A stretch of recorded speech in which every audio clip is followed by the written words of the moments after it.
Hello guys, I am Zachariah the Ghostwriter. This is part 2 of Thaba, Lejapela. Storytellers will tell stories regardless. Yesterday I did part 1 of this video. My battery was low and I decided to go and charge my battery. It takes about 1 hour 30 minutes to 2 hours before the battery will be full. This is Canon M50 camera, and it takes longer to charge. And because of it was early in the morning and I just arrived from night shift, I decided to go and take a nap. By the time I woke up, man, the energy was not there. I couldn't sit down and record the video, and here I am today on Sunday morning and I am doing part 2. Let me take you back to the moment when I just opened my eyes and I saw this type of a pillar standing right in front of me, raging, making a noise which I never heard before. The noise was too much. It was hitting my eardrums. I mean, it was like sending a different frequency whereby my body was feeling cold in a way that I can freeze.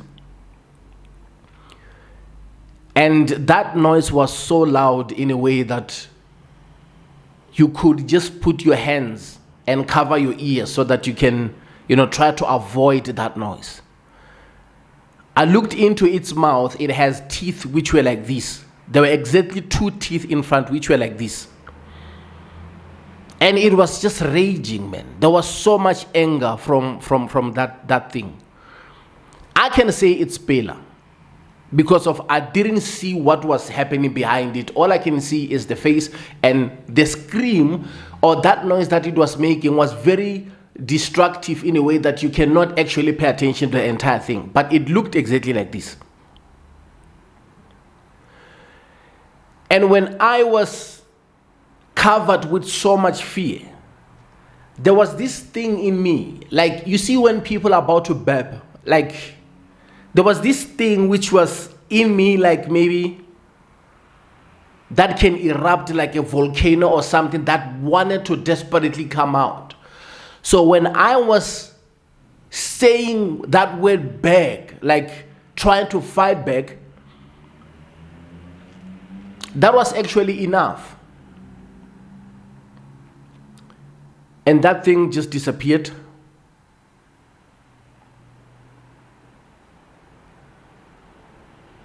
And minutes after that, that's when I saw a group of people walking towards the waterfall. They were wearing white. They were not even talking. As I'm saying this, I'm trying to go back to the noise that it was making so that I can describe it better, because I never had anything like that before. And when I looked at it, I can tell that it was carrying a different energy, the energy that hit my body in a way that I was freezing. There are certain moments whereby when certain stuff happen, you can faint.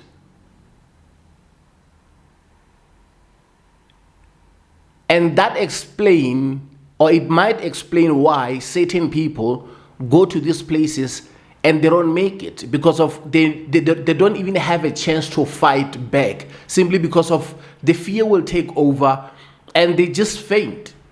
And what happened to them after they fainted, you will never know. You will never know.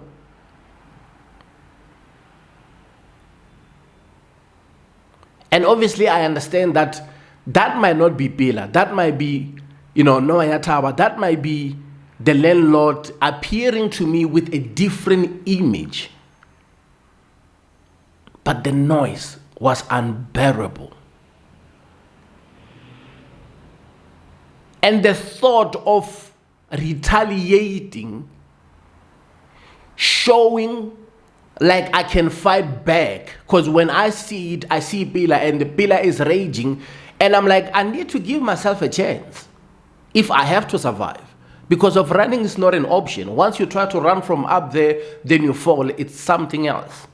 I need to retaliate. I need to fight back. And I use the voice to send the direct message that I'm willing to go down with a fight. I cannot easily faint or give up and not know what to do or try to run whereby it's going to be against me. And when I had that thing coming up, I had to let it go, let it come out.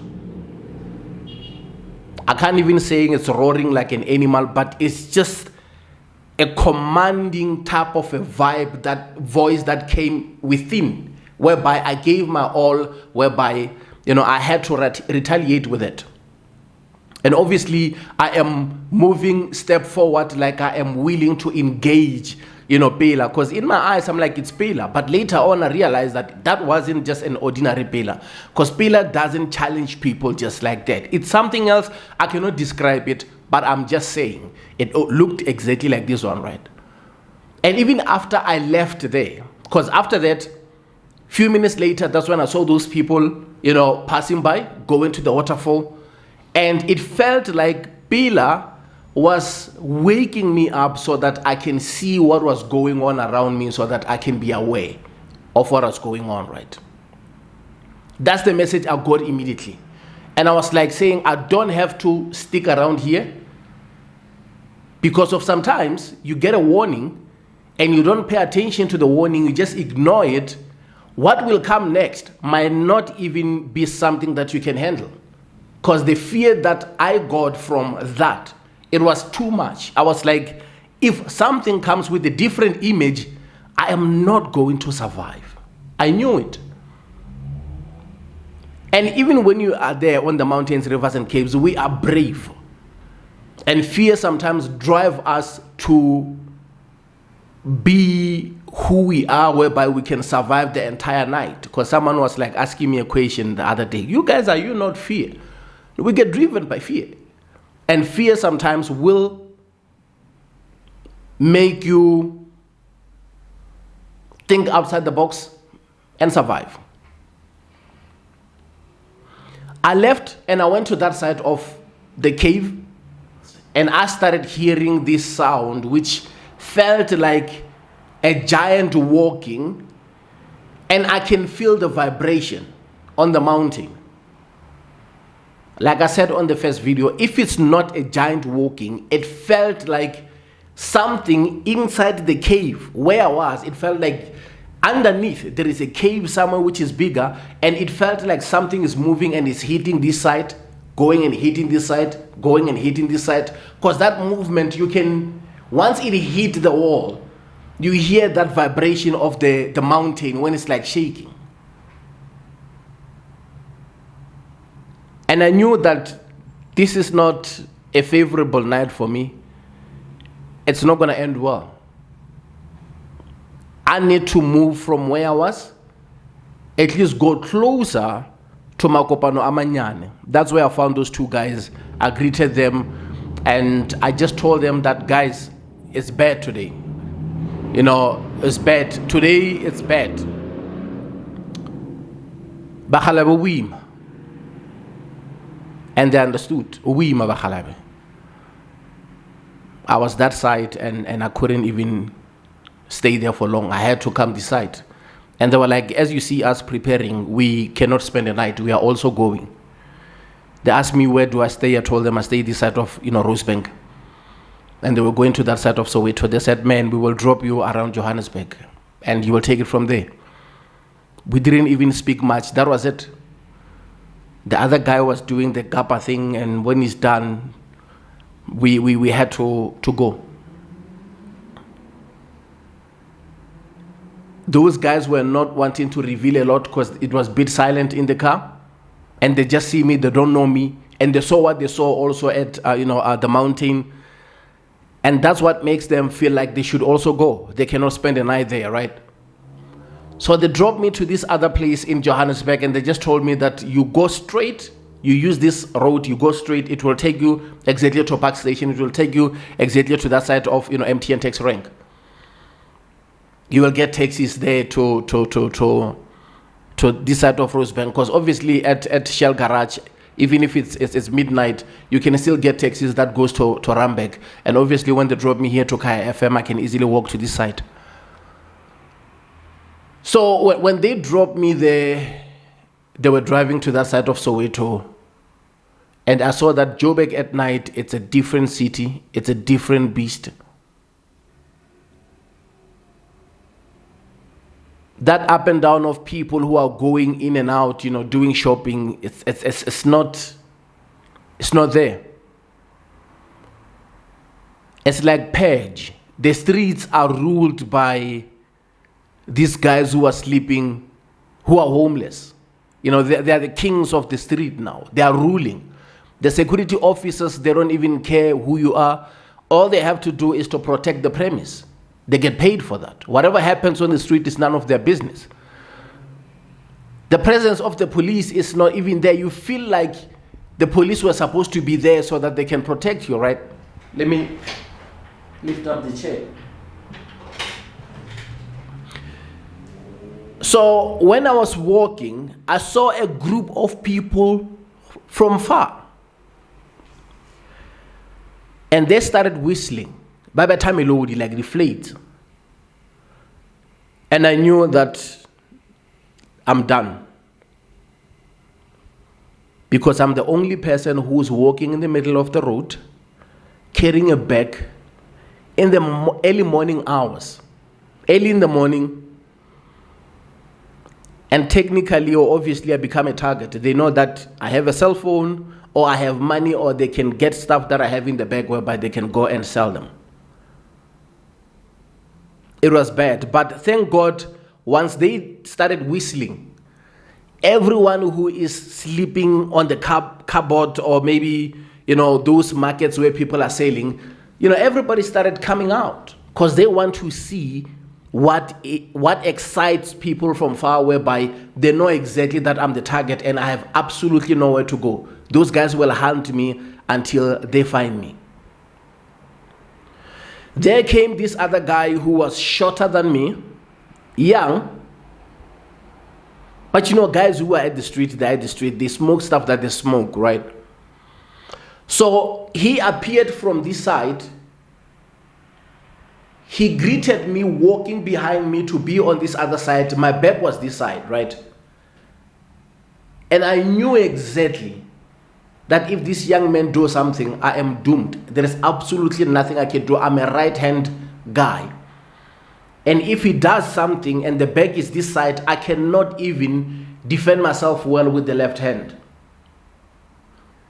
So I wanted to get to this side of him so that he can be on the left-hand side, knowing exactly that I'm a right-handed guy, and I'm also gauging his height so that whatever happens, I have to take him out with the right punch. And he got exactly where I want him, on the left-hand side. To his advantage was that he knows that if he will use whatever weapon that he's using on the left-hand side, I cannot have a bag which can protect me. That's why he easily allowed me to be on the right-hand side, so that he knows that the bag cannot protect me. And I quickly realized that this guy doesn't have a gun. It's either he has a knife, and he will use the knife if I sleep. Because he asked for food. That's the first thing he asked for. My brother, can you give me something to eat? I walked with him and I kept quiet. I'm trying to think. And right there, that's where I realized that I messed up. I effed up simply because of, it looks like I was safer at the mountain than in the city. Because of this guy,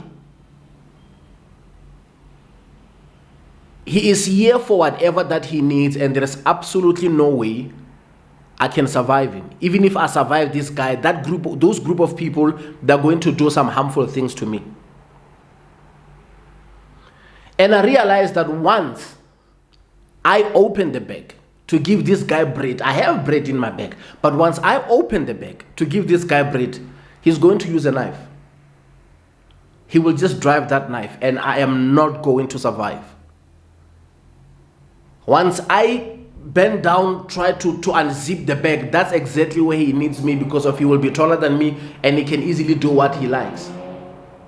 Even if I turn around and I give him the face, I am slightly disadvantaged because of he will be over me and he can easily drive whatever that you want to drive. When I put my hand on the zip, he's putting his hand wherever you want to put his hand, and definitely sure I'll be in danger. I knew it, and I knew that I couldn't risk. So what I have to do now, I have to walk with this guy knowing exactly that I do have bread and I cannot give him bread. And he's like saying, why this guy is not giving me bread? Because I know that he cannot easily walk without having money. If he doesn't have bread, at least he must give me money. I can't try to search myself and give him, whatever that he needs. I have to take my chances and walk with this guy as long as I can while I'm checking if there is any cover that I can get, or maybe police officers who must show up whereby maybe I can be rescued. But I knew that I was not going to survive.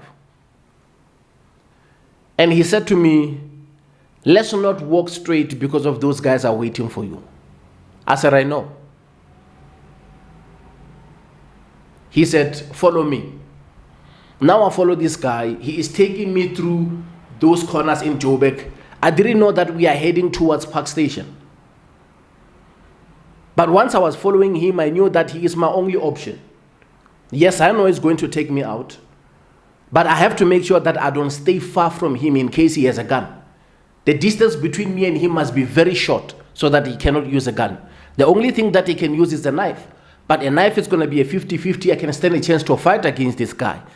But I knew that the only advantage he will have is if he will take me to his friends, and it's going to be 2 against 1 or 3 against 1. I will lose the battle. But I knew that it was over. There was absolutely no way I can survive because I didn't even know that the guy was taking me to Park Station. Because I was told that this will take you to Park Station. And if we start taking corners, obviously he's taking me wherever he's taking me. But I rather take my chances with this one guy because he's shorter than me and physically he cannot defeat me. Unless if maybe he's using a weapon if I relax a bit. So I followed the guy. We kept talking.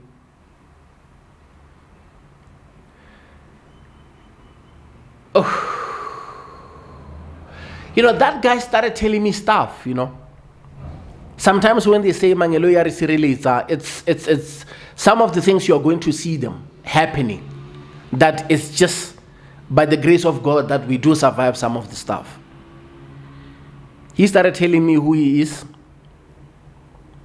He started telling me that guys like me, he take them down in seconds. He told me that he is known. And that's the life that he knows.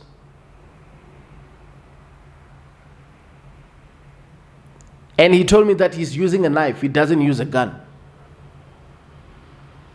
Because of gun makes loud noise and everybody, pay attention to what he's doing. He was just telling me about how brutal he is. I'm walking with this guy and I knew that this guy is going to kill me. There is absolutely no way I can survive this. When we tell certain stories, man, it's like we robots are no. It's like inganegwani, like we. So I walked with that guy,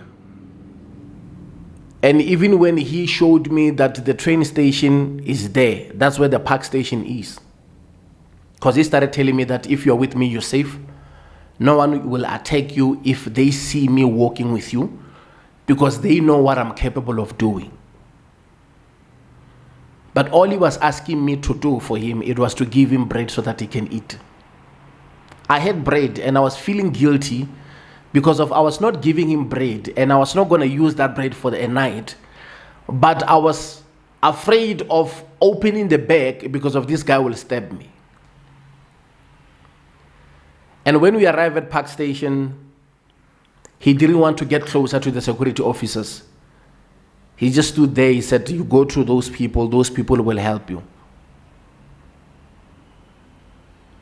Because at train station, in Park Station, they have a section whereby if the train is finished, commuters, people who have tickets, they can go in there and they can keep you for a night until the trains will start moving again. And I can tell that this guy, doesn't believe that after what he did for me, I cannot give him money or I cannot give him, bread to eat. I felt guilty. And I gave him nothing. As he's walking there, he keeps looking back at me. And I kept walking towards the security officers. One officer asked me, "Do you know that guy?" I said, "No, I don't know him." He called the other officer. And he said to me, "This guy showed up with so and so." The other officer is surprised. They're like, "Where did you guys meet?" And I told him, like, "No, I'm from that side of Witpoort, and the other guys were going to Soweto. They dropped me on the other street, and I was walking, and I saw a group of people. They were, whistling, and this guy came out of nowhere, and he told me that those people are waiting for me, and if I need to survive, I should follow him." And I followed that guy. He said he will take me to a place which is safe. And when we arrived here, he just pointed, to your direction as you saw him pointing. He told me that you guys are going to help me. I will be safe if I come to you. And that's when they told me that, man, everybody around here knows the guy. He's the coldest killer. Everybody knows the boy. And I told them that, no, he told me, but I didn't believe him because of his very short compared to me. And he said to me, "Guys who are your height, I don't even struggle with them. I just take them down easy." And he enjoyed doing that. So I remember the exact word of that other officer when he's saying, "Modimo ba hao bana le matla." Your ancestors are so powerful. He wanted to take you out. Maybe he didn't find a chance to take you out. Or maybe he just felt like he should protect you. And that's how I survived that. I got to a park station, obviously, they will keep you in there until early in the morning when the trains start moving. I think the first train is early in the morning. Then I know from that side of Vereeniging, the first train is like 20 past 3, somewhere around there. Maybe this side might be 4 o'clock, I don't know, the first train. So it was bad. It was bad. Later on, I go to this side. Life is something else, eh?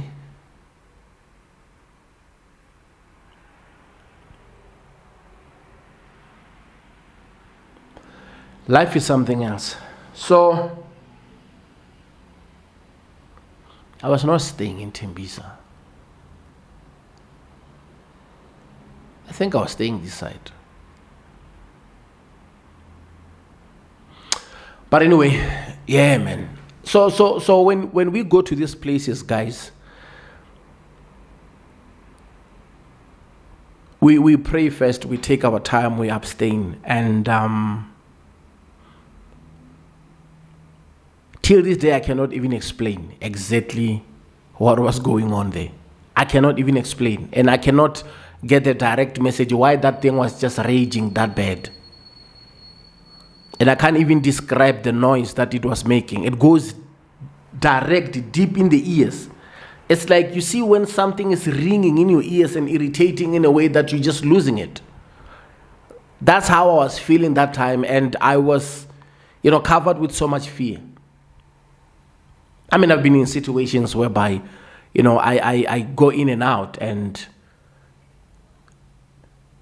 that was the worst experience. But there was this thing in me, man, which kept on saying to me, I cannot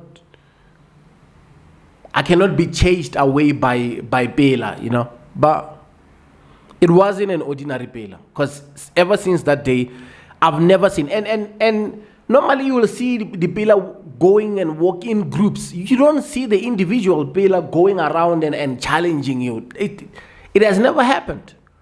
Every time when I go to different mountains, when they see you, you see they're taking cover. But that one was just direct, challenging me direct. And also around past 11, clearly it was sending a message.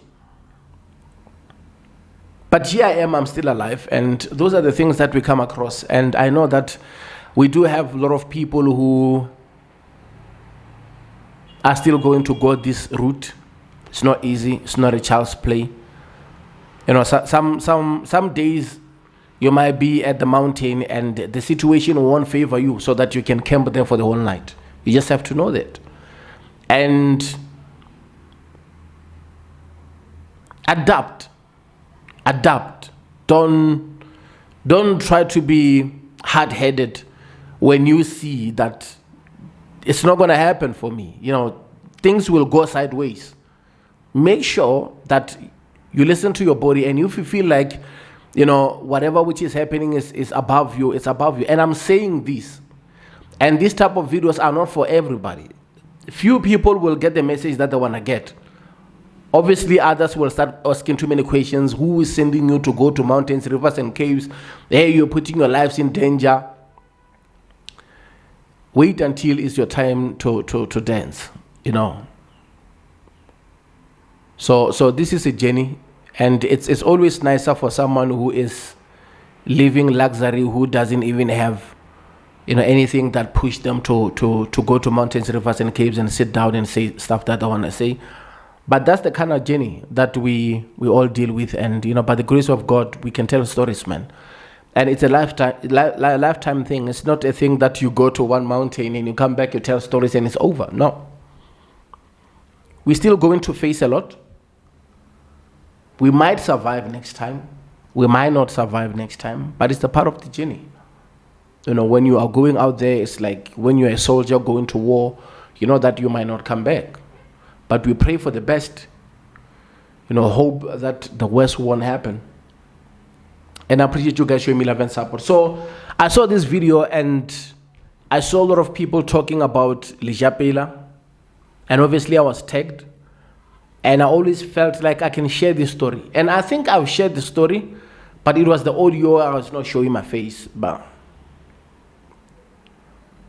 yeah, man, 90% of things that we are going to speak about, they won't make sense. But when you are there, when things do happen, that's when everything will sink in that, oh my God, those guys were not lying. There are certain stuff that many haven't seen yet, and when we speak about them, it's like, bruh, you just lying. It's not gonna happen, bruh. And again, I might see Pela. You might see a chicken. The other one might see a cow. The other one might see a goat. But we all know that when you look at the certain situation, you look at the time frame, you look at what time it is, you look at where you are, you check how your body is reacting, you can tell that this is not just an ordinary goat, or this is not just an ordinary cow. Something is happening.